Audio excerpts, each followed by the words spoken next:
The purpose of this video is to introduce people to the possibility of towing a caravan with an electric vehicle, in our case a Tesla 2024 Model Y SR. I will start with a short background on our caravanning history from 1974 to the current date. We have so far owned a total of 5 caravans, the last of which was a Jayco 22-foot Sterling, original tow vehicle being a Holden Rodeo, followed by an Isuzu MUX. Once our decision to go electric in 2020 was made with a Tesla Model 3 LR, we accepted the fact that our caravanning days were over and sold the 4-wheel drive and caravan.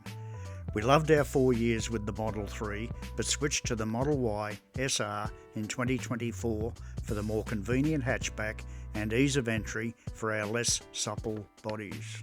The process began before delivery by the need to install an electronic brake controller in the vehicle, an issue that not a lot of people knew much about. Ultimately discovered through Tesla that we required a $4.90 wiring loom, which is a Model X component to link the red arc controller to the vehicle wiring system. We then found that Speedy Tow Bars Everton Hills had previous experience fitting the controller to the Model Y. $800 and 2 hours later, the job was complete. We settled on a Fantasy Mystic 12-foot 4-berth van with an AGM of 1150 kilos and an ATM of 1500 kilos. We knew the car could safely tow the van. What we were not sure of was the impact on range created by the extra weight, although I suspected from some of the US information that it could possibly halve, and if so, was this workable for travelling? On taking delivery of our new van at Cooper's Plains, it became immediately evident that the confined space housing the tow bar was an issue trying to connect the 2 safety chains with D-shackles, a problem to be sorted out over the following days. As you can see, there is not a lot of area around the tow bar to use a traditional D-shackle.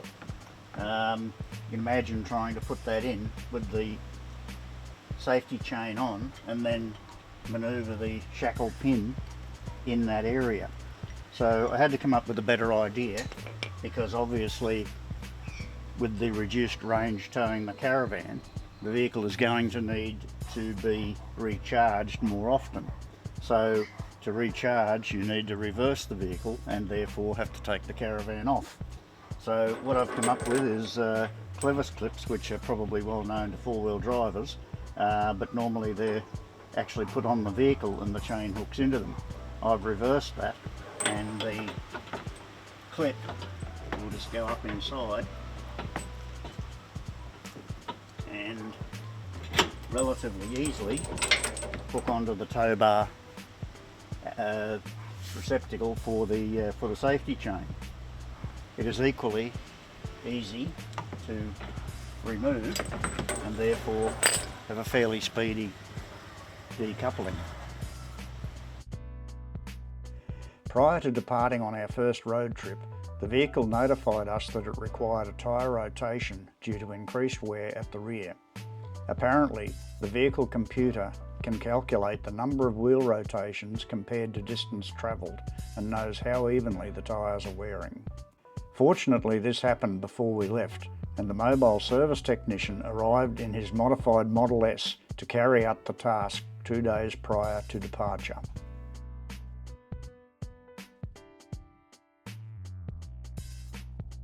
Another issue I had to resolve was the caravan rear view camera.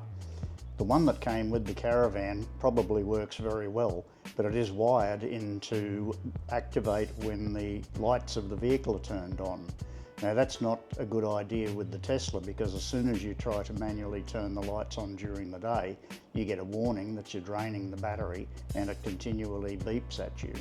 So what I've done was I've acquired a magnetic separate unit that sends a signal to a mobile phone or a monitor, and it appears to work very effectively.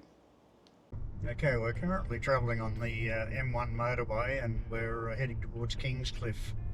When we left home at Redland Bay. The caravan we weighed at 1,300 kilos approximately, and it's towing beautifully at the moment. Yes, you know it's there. It's obviously a weight on the vehicle, but there's no sway, no disturbance at all. We've travelled at the moment just on 40 kilos, and we've consumed roughly 20% of the battery. So that goes back to my earlier calculations, which suggested that we would have a range with the caravan laden at roughly 200 kilometres. So hopefully that's correct and it works its way out, but that's should get us on our trip without any real dramas. So enjoying ourselves so far, and the nerves have settled down. Okay, so we left St Ives in Sydney this morning at roughly 10 a.m. We charged at Caravan, and we also then charged at Exeter, and we're currently sitting in the charging bay at Goulburn. Our plans are we've got a caravan park booked tonight at Yass, which is our next stop, and then tomorrow morning we'll head off to our destination of Albury.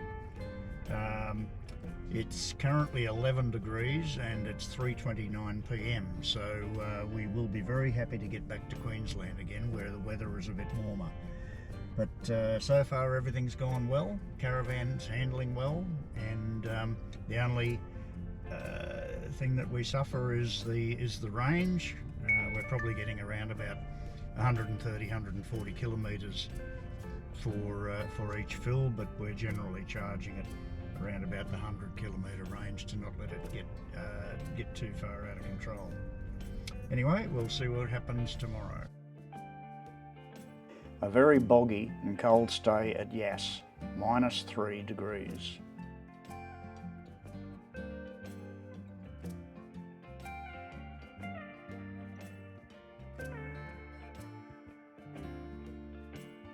Preparing to leave Albury for Brisbane.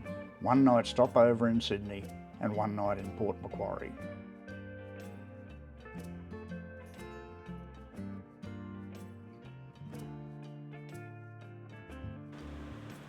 Not what you want to see when you're towing a caravan. We understand everybody was okay.